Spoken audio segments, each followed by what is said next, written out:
love that. That's so awesome. That's so ideal. I know.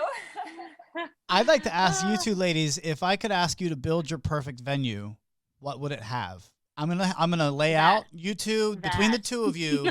I'd like for the next 2 minutes, build your perfect ideal venue. Okay. Why don't you go first, Heather? What's your first number one that pops out in your mind? Oh, for sure. Definitely would love to have, the perfect getting ready space for both the different sides of the bridal party. So that way there's a lot of space for everybody. Cause I mean, you know what, ideally we're photographing 6-person bridal parties. There are several times, and I'm sure Jess, you've done this before too, is like, we show up and there's 10, 12 bridesmaids, 10, 12 groomsmen. So just having enough space. And like she said, like ideal would be to have like a getting ready space that can kind of be just like, destroyed, tornado ran through, but then a space where, you have great light for those magical, really like beautiful shots and stuff like that. But obviously, great rain plan would be a perfect idea for a wedding venue. A good natural light, no orange anything, because I'm sorry, I am from Southern Virginia, and literally when I say like barns around here are plentiful, I am not even joking. So, and it's not a knock against barns in general, but I will say that it sometimes is so hard to photograph that orangey look. So like nice, bright, clean is more my style, but I know people kind of like a little bit in between. That would be my perfect idea, would be to have it just like super photogenic. Honestly. Orange is no good? Are you telling me orange is no good for photos? Ooh, I do not. I mean, I know probably some photographers that are a bit moodier in their style maybe do kind of like that kind of look. So, I'm not knocking it completely, but for my personal view on it, I really love really good light because, it just really kind of adds to the photos, and it doesn't even have to be perfect light, just a source of light coming in that just helps, brighten the room, clean everything up a little bit. It matters. It definitely matters. Jess, give me your perfect wedding venue. What do you got? Well, really everything that Heather said would be on my list. I would also add to that some sort of nature focal point. Rosemont Manor is a good example. Which one was that? A long driveway with tree lined driveway, and then waterfall feature. And Jess, which one was that? Rosemont Manor, and then there's Rosemont Historic.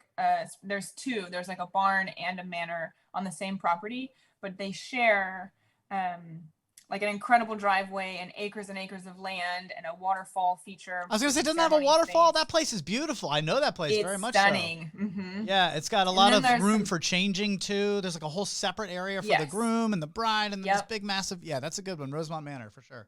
Yeah, I love it, and some sort of nature focal point where it's beautiful, all season long. So you've got evergreens in winter.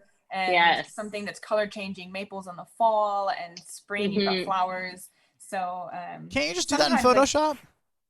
A little bit. You can add a little extra warmth in the fall, but that's about it.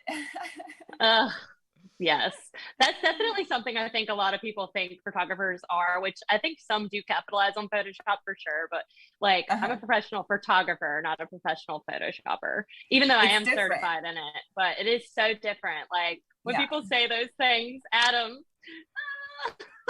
Yeah, it's so funny. That's something I try to explain in the beginning. There is a difference between editing and retouching. So we do editing. We make all of the the photos, the colors, the light, and things like that look great. Retouching is a whole nother job. It's a specialty of like really dramatic changes and cropping people in and changing facial expressions. 100%.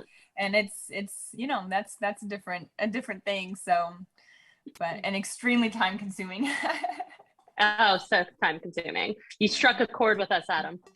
Apparently so. My goodness. Well, I have only one thing that strikes a chord with me as a venue. I would just look for something that doesn't have a decibel limit. That's what makes me that's yeah. There are places that have decibel limits. I want you to ask your venues. Now I work at some places that have decibel limits, and we have awesome times. But they are awesome, and I can throw a great party within that. But my whole thing is, like, if you're picking a party and you're gonna spend like 40 grand or whatever it is, why would you pick a place where like that's what you're going to hear crickets. Oh my gosh. For the most part. I never even thought about it. I mean, imagine, put it this way, Heather, if I had to start the show and I usually. Yeah. Some fun music. Hey! Let's go. Okay, well, how does that go? How does this go over? Yeah, it doesn't. Hey, everybody. Yeah. Ready to throw down? You get that sometimes at like golf courses that are attached to neighborhoods or. Oh yeah, that's true. It's where the barns that are in a populated area, and some of the barn weddings have an early lights out policy because they're next to other people's homes. It's not that. It is that, but there's also what I'm talking about is people who put a venue in a place like a neighborhood where it's not really zoned by that, but they just got it zoned by the skin of their teeth. They maybe got the 50 out of 50 people to sign, but there are like 70 other people or like 49 other people that are really upset about it. So like if they go 1 decibel over, they have the cops come out. And then you got a police car at your venue. And then I've gotten threatened by venues that are like, if the police come, it's a $2,500 fee and you're paying it. I'm like, wait a minute. My God. Time out. Yeah. Time out. I don't think so. You're done. I'm here to party. Let's go.